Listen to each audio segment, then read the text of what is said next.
Il aura fallu 2 longues années pour que la sculpture mémoriale vandalisée de l'émir Abdelkader retrouve sa dépose sous l'œil ému du créateur de cette œuvre. L'histoire avec l'émir, c'est une longue histoire parce que mes ancêtres étant tourangeaux avaient, à l'époque où il était là, ils l'avaient reçu. Donc ça fait partie de l'histoire familiale. Ça doit être un moment d'interrogation. Qui est ce personnage? Pourquoi il est là? Et à partir de là, on peut s'intéresser, on pose une question. Pourquoi l'émir Kader est là? Qui est-il? Qu'est-il devenu après? Qu'a-t-il fait? Intitulé Passage Abdelkader, 3,50 m avec le socle, 300 kg. L'œuvre est découpée dans une feuille d'acier rouillée et son emplacement n'est pas le fruit du hasard. Il n'est pas anodin, le choix de l'emplacement, il est avec sur le mail où toutes les voitures passent, où tous les touristes passent, à pied, en vélo ou en voiture. C'est important, c'est un bel emplacement. Et puis à travers Abdelkader, on voit le château dans lequel il était prisonnier. Et de l'autre côté, on voit la Loire qu'il regardait pendant les moments où il a été là. Les passants s'arrêtent quasiment toujours au même endroit pour voir Abdelkader et le château.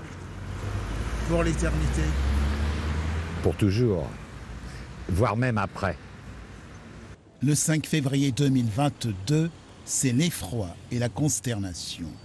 L'inauguration de la sculpture d'Abdelkader est maintenue malgré le saccage de l'œuvre. Les jeunes plaisantins sont, appelons-les comme ça, c'est mieux.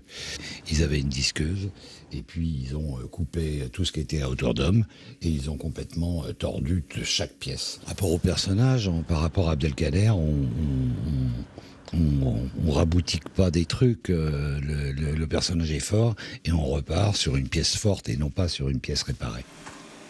Après 50 ans d'une riche carrière, Michel Audiard a mis au point une technique infaillible. Pour réussir ses portraits, il lui faut avant tout saisir la vérité du regard de ses personnages. La véracité d'un portrait, il faut que je pique dans le regard ce qu'il est. Il sourit, il est rêveur, l'œil va changer en fonction de ça et va donner la véracité au portrait. Michel Audiard n'est pas peu fier de son nouvel Abdelkader. Ce n'est certes pas une résurrection, mais une renaissance qui le comble. J'ai été content de mon boulot. Je trouve que cette image d'Abdelkader, quelques années après, elle me séduit toujours.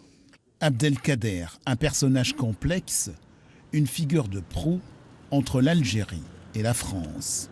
C'est un homme honnête. C'est pour ça que, par rapport aux Algériens, c'est leur grand-père, c'est leur Guillaume Tell. C'est Robin des Bois, c'est un personnage mythique. Il est rentré dans la légende. Et la légende, elle a vécu quelques années à Amboise, et c'est pour ça que c'est important de la symboliser à Amboise. Conservée comme une relique, la dernière photo de l'émir Abdelkader, le jour de sa libération.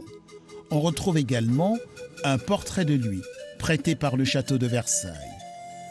Avec sa suite, l'émir aura passé 4 années de sa vie au château d'Amboise.